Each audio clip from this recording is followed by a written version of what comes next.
E abbiamo invitato anche Lucio Leonardelli, consigliere comunale di Forza Italia, capogruppo del Forza Italia in Consiglio a Portogruaro. Sabato è una giornata molto particolare, verranno presentate le liste del PDL a Concordia Sagittaria e a Portogruaro con una presenza d'eccezione, un veneziano che sta facendo molto parlare di sé.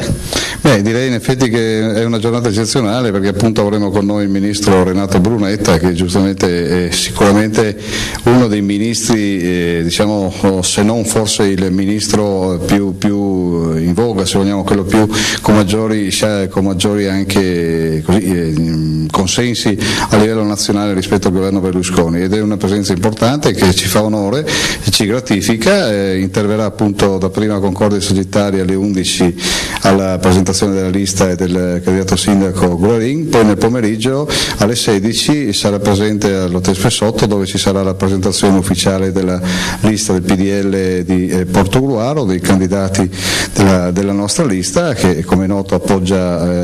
Angelo Tabaro, candidato sindaco. Assieme a lui interverranno evidentemente il coordinatore provinciale della Tor, ci sarà poi il consigliere regionale Moreno Teso, probabilmente anche il consigliere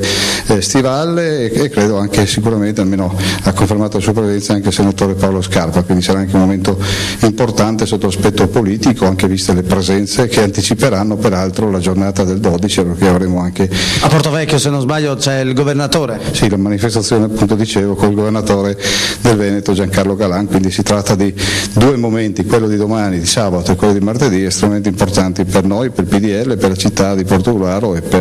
direi per il portoghese più in generale.